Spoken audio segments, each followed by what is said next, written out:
meio do Planalto Central, aquele pedaço que parecia terra do nada, virou uma cidade moderna, planejada, que ganhou até título de patrimônio mundial. O lugar nasceu para unir e integrar os diferentes cantos do país. E conseguiu. Reuniu por aqui as mais diferentes famílias. Todas juntas formaram uma capital que também formou e transformou a vida de quem veio se reinventar no Planalto Central. Para homenagear os 60 anos da capital do país, o Impressões conversa com uma das famílias que são a cara dessa metrópole, a família Manfredini. Eles chegaram por aqui em 1973 e na década seguinte, um dos filhos dos Manfredini virou ídolo nacional, Renato Júnior, o Renato Russo. O talento do jovem rapaz se uniu à ebulição cultural e política da cidade e fez nascer a banda Legião Urbana, uma banda que se alimentou de Brasília e levou Brasília para todo o Brasil. E a minha convidada de hoje é uma representante da família Manfredini, a Carmen Teresa Manfredini, filha da Carminha Manfredini, do Renato Manfredini, que também são pais do Renato Russo, líder da Legião Urbana. Os dois, ou melhor, os quatro vieram aqui para Brasília há muito tempo, ficaram por aqui, tem a cidade no coração. Carminha é cantora, professora carioca, mais candanga, mora em Brasília há quase 50 anos. Carminha, obrigada pela presença, bem-vinda ao nosso programa. Eu que agradeço, Catiúcia, é um prazer estar aqui no Impressões pela TV Brasil. Obrigada pelo convite. A gente agradece. E você que mora aqui há tanto tempo em Brasília, o que essa cidade significa para você, essa jovem senhora que está fazendo 60 anos? Nossa, eu amo essa cidade com todo o meu coração, assim. Sou carioca, mas jamais deixaria de viver aqui, sabe?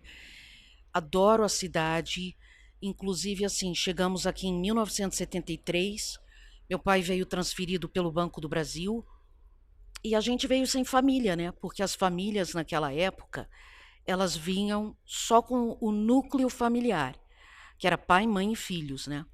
Mas, nossa, foi adorável e quando a gente teve a chance de voltar, em 1977, que meu pai chegou para mim, para meu irmão, vocês querem voltar? A gente pode voltar. Eu posso voltar ser pro Rio. Exatamente, voltar para o Rio. Podemos ser, eu vou ser retransferido. Ninguém quis ir. Então, ficou por aqui. E ficamos olha que vocês aqui. chegaram em 1973, era uma Brasília muito recente, não tinha tanta infraestrutura como a gente tem hoje, né? E mesmo assim se apaixonaram pela cidade. Total e completamente. Realmente, você tinha só até a metade da Asa Norte, né? A própria Asa Sul tinha muita coisa em construção ainda, muita coisa no barro, né? Mas era uma cidade muito bacana, porque, por outro lado, você tinha bastante segurança, você podia andar a pé, não que você não consiga agora, mas era uma cidade muito boa. E vocês brincavam ainda, como é que era a época de infância aqui? Vocês já tinham um pouco mais de 12, 13 anos quando chegaram aqui? Eu era mais nova, eu tinha 9 para 10 e meu irmão que tinha uns 12 anos para 13, né? Nós brincávamos muito debaixo do bloco, porque naquela época podia-se brincar debaixo do bloco, né? E muito na quadra também, né? E íamos muito aos clubes, né? Eu acho que nem existia naquela época o parque da cidade. Então a gente brincava muito nas quadras e nos O clubes. que vocês gostavam de brincar? Você brincava muito com seu irmão? Brincava muito com ele. A gente brincava muito quando ia ao clube da ABB, que meu pai era funcionário do Banco do Brasil, na piscina, a gente fazia curso de natação, inclusive, e a gente patinava muito. Tanto que debaixo do bloco, meu irmão, numa dessas traquinagens patinando, ainda naquele patim de 4 rodas, né? Que aquele de rodas únicas assim não existia ainda, ele quebrou o pulso, inclusive, né? Aí ficou imobilizado durante um bom tempo, sem patinar. A gente fazia muitas coisas legais aqui, era uma cidade muito boa e ainda é, eu amo essa cidade. Aqui, Brasília ajudou muito no desenvolvimento pessoal e profissional de vocês, como é que ela colaborou com isso?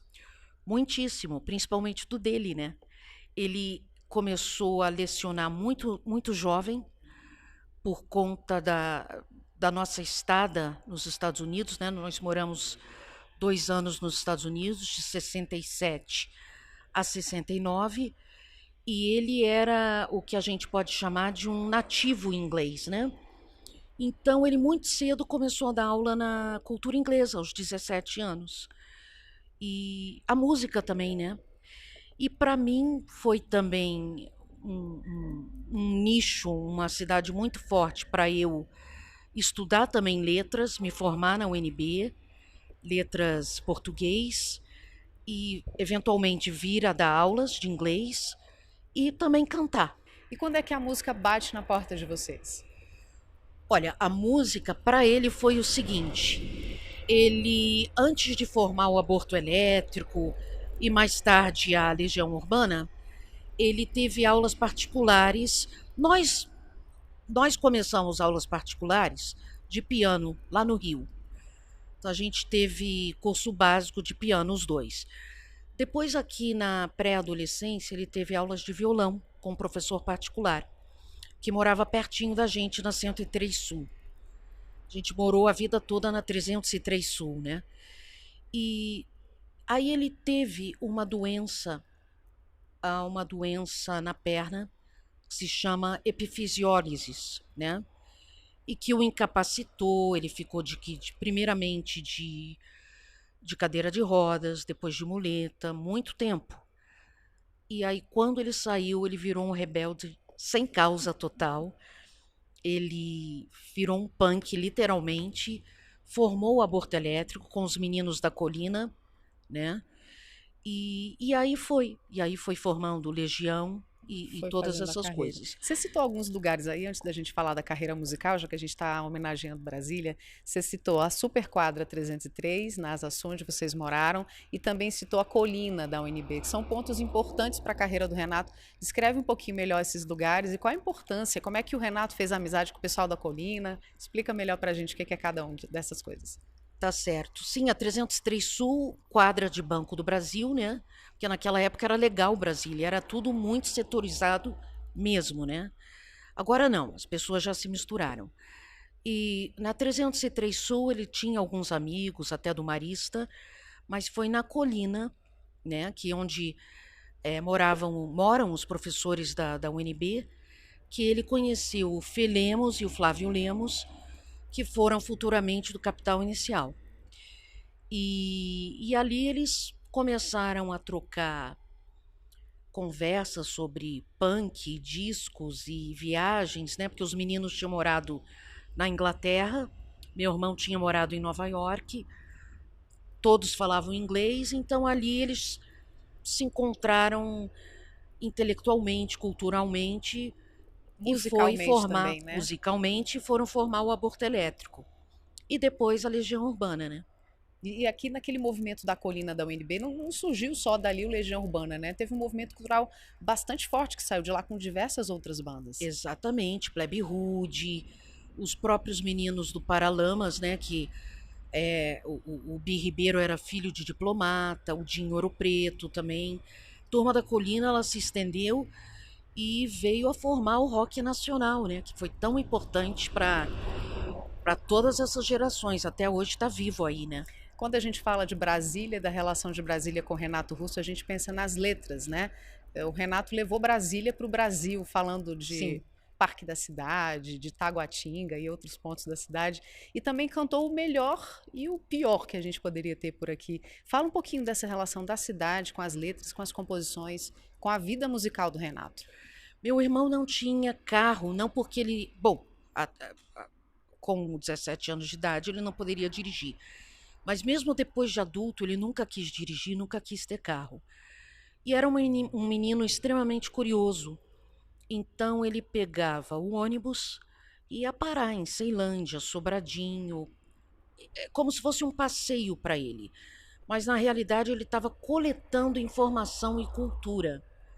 E daí, dessa curiosidade de menino, ainda com 17, 18 anos, é que ele veio coletar experiência humana rica, viva, para compor músicas como Faroeste Caboclo, que ele fala do lote 14 na Ceilândia, como é que um menino de classe média alta, filho de funcionário do Banco Brasil, iria saber de lote 14 da Ceilândia.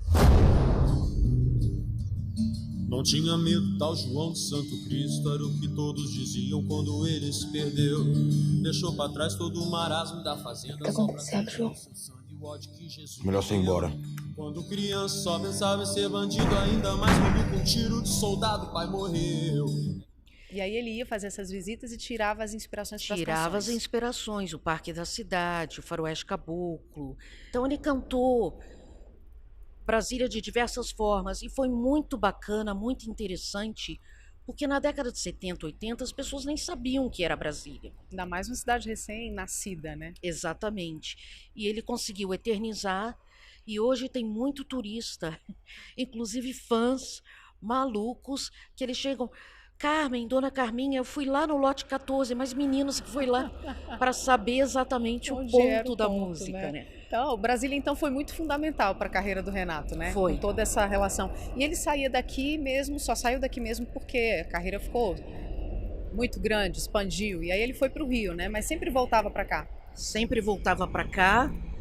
Muitas pessoas, a maioria, a grande maioria, nem os fãs sabiam que ele voltava e fazia um bate-volta, assim, sexta-feira, chegava tardinha e voltava ou domingo à noite ou segunda de manhã, para ver a família e os amigos mais íntimos. Matar a saudade, né? Para matar a saudade. A gente vai fazer um rápido intervalo. No próximo bloco a gente vai falar mais dessa relação do Renato Russo com Brasília, que está fazendo 60 anos, e de tantas obras que foram inspiradas nessa relação cultural do Renato com a cidade. É depois do intervalo.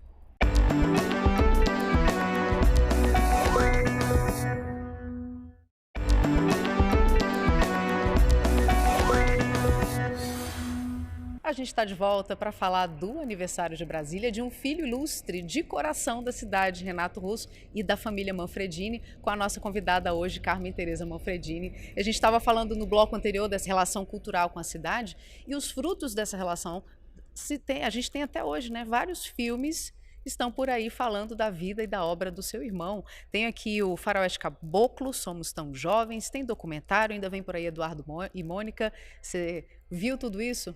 Eu vi tudo, eu prestigio.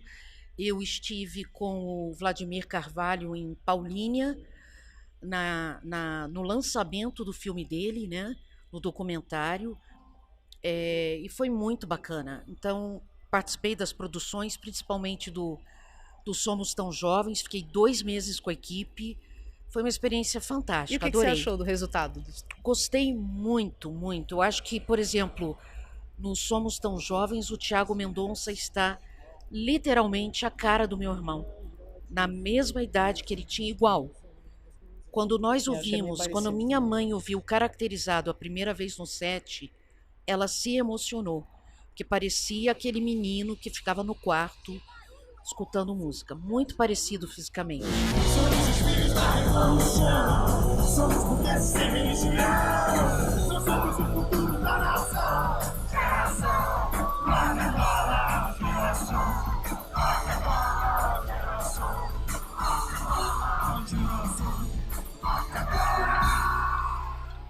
E o documentário? O documentário traz histórias muito bacanas, né? Muito, muito interessantes daquela época, né? De uma Brasília muito rock and roll, uma Brasília que os meninos, através do tédio, criaram coisas incríveis e fantásticas que se eternizaram. Então, o Vladimir está de parabéns, foi um super documentário.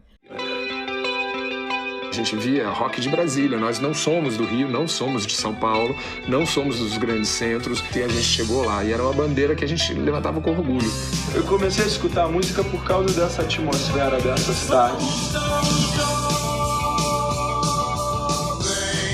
Uma vez eu fui ver um show e todo mundo cantava aquilo tudo. E nesse dia que eu vi, eu falei com ele, puxa, mas você tem um negócio aí? Ele falou, tem sim.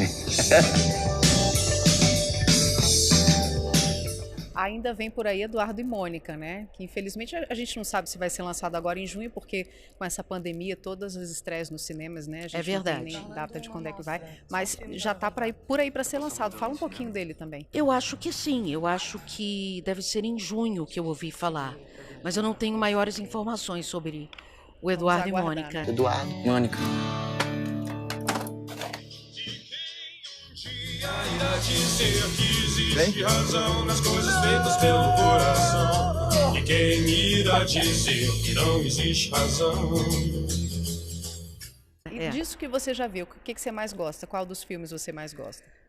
Eu acho que eu gosto mais do Somos Tão Jovens, porque o Somos Tão Jovens eu literalmente fiquei com eles, acho que até mais de 2 meses. Acompanhou de perto, Acompanhei de perto, fui para Paulínia, nos estúdios aqui, as filmagens aqui no Rio.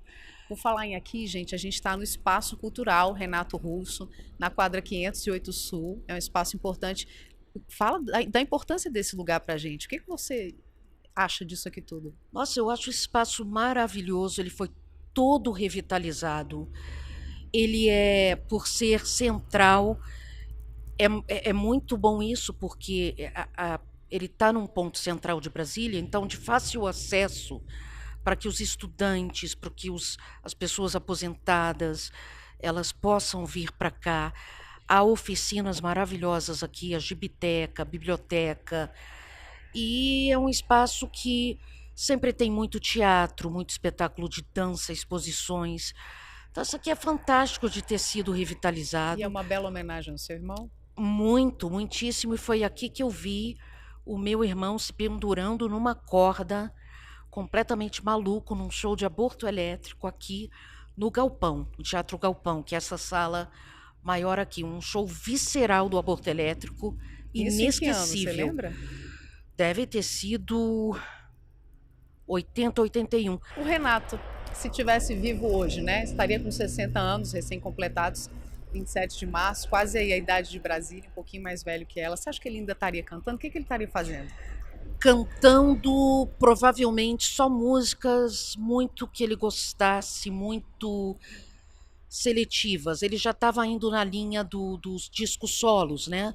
O Stonewall em inglês, o disco italiano. Ele iria cantar o que ele quisesse cantar. Provavelmente rock não mais. Ele estaria escrevendo ou fazendo cinema, com certeza. Desses shows que o seu irmão fez, você citou o aborto elétrico que você via muita coisa também do Legião Urbana, ou reza a lenda que sua mãe não deixava muito você acompanhar o seu irmão? Eu via tudo, eu ia praticamente todos os shows e eu fui a quase todas as turnês da Legião. Então eu fui a praticamente todos os shows do aborto elétrico, escondida da minha mãe e dele, porque ele não gostava. Mas depois, aborto elétrico, eu fui a tudo. Depois você fala Legião Urbana, né? Legião Urbana, exatamente. E por que ele não gostava que você fosse ver o aborto elétrico? Porque ele já estava na droga, sexo, rock and roll, né? E ele não queria nunca que a irmã dele, menor, ele protegia muito a única irmã amada, queridíssima dele, que se envolvesse também nesse tipo de coisa. Então ele me protegia muito, com razão, né? Mas era muito paternalista, mais até do que meu pai e minha mãe. E você viveu aí aquela efervescência cultural dos anos 80, que trouxe tanta banda de rock nacional. O que você lembra? O que você tem de memória disso? Muito legal, porque era a geração do faça você mesmo, que a gente não tinha nenhuma estrutura de nada, não existia essa coisa de lei de incentivo à cultura, não existia equipamento, mal existia microfone, nada. Então, se você não fizesse, se você não se unisse e não ajudasse as outras pessoas, a coisa não andava. E não era só naquele nicho punk, né? E de rock. O pessoal da MPB, todo mundo era amigo de todo mundo. Porque a cidade estava em formação e todo mundo se ajudava. Então, no mesmo palco do Foods, você via aborto elétrico, mas você ouvia também o Renato Matos, o Mel da Terra. Então isso era muito legal, que a cidade estava se formando. Foods era o ponto onde as bandas se apresentavam, né? Foods era um ponto, não tinha nem palco, eles plugavam o microfone e tocavam ali. Era na frente da lanchonete e era uma delícia, né? A gente ia lá para paquerar, para ouvir rock, e era muito bom. E o que você acha que aconteceu naquele momento para fazer tanto sucesso Legião Urbana? O que eles tinham de especial? Eu acho que talvez musicalmente eles não fossem tão fortes, mas eu acho que o grande legado que ficou principalmente do meu irmão foi a poesia dele, né? Foram as letras. Você pode colocar aquilo num livro e você pode ler e você vê que o que ficou foram as letras. Então, eu acho que as pessoas foram vendo que as letras, pelo menos do meu irmão, foi o principal legado dele. E qual é a música do Renato que você mais gosta? Tem alguma mesmo especial ou a lista é grande? A lista é enorme, mas tem uma que eu adoro, que é Giz, porque remete à nossa infância, né? Na Ilha do Governador. Quando ele fala, eu rabisco o sol com tijolo de construção, aquilo é verdade. Para que viesse o sol. Eu rabisco o sol que a chuva apagou. É uma historinha assim, bem rapidamente. A gente queria ir para a piscina, nublado e tal. As mães, não vão para a piscina porque vocês vão ficar gripados, aquela coisa chata de mãe. E ele, como líder nato, desde 8, 9 anos de idade, tem uma ideia. A gente vai pegar um tijolo de construção, porque era na casa da minha tia que estava em reforma, estava em construção. E ele realmente rabiscava uns sóis no chão. E não é que o sol aparecia mesmo. Era uma magia, um voodoo Renato Russo, Júnior, e que aí a gente podia ir na piscina. Você lembra de alguma outra história assim, de pedacinhos das letras que são de histórias reais de vocês dois? Eu tô tentando aqui, eu acho que tem algumas. Eu vou lembrar de uma que eu vi sua mãe falando, a Carminha. Lá em casa tem um poço, mas a água é muito limpa. Ela disse que é uma referência ao seu pai, é isso Sim, mesmo? é verdade, Catiúcia. É uma referência ao meu pai. A honestidade que ele via do meu pai, a integridade que meu pai tinha como homem e pessoa. Então ele fez esse belíssimo verso. Foi um presente. Agora, você também é cantora, né? Como é que é a sua relação com a música? E foi o teu irmão, o seu irmão que inspirou Não. essa sua... Não? Eu cantava escondida dele no quarto, porque meu irmão sempre teve uma belíssima voz. Desde pequeno ele era extremamente afinado. E a nossa família toda é extremamente musical e artística, em todas as áreas. Canto, dança, eu sempre brinco com os meus amigos. A encarnação que vem, eu venho uma médica, bióloga, geneticista, não chega dessa coisa de ser artista, né? Então eu cantava escondida no quarto. E ele praticamente não me ouviu cantar na vida. Acho que ele morreu sem me ouvir cantar.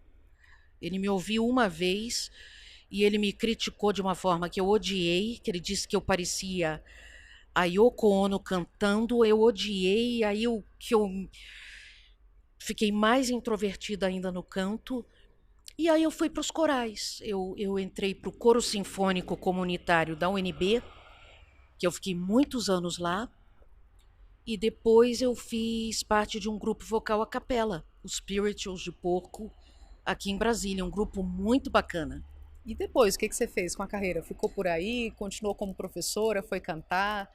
Não, eu continuei cantando, fiz participações especiais com várias pessoas, até Daniela Mercury, no aniversário da cidade. Eu cantei 2 músicas com ela e o Dinho Ouro Preto. Eu gravei um CD com o grupo Tantra, que eram músicos de apoio da Legião e que já tinham esse grupo.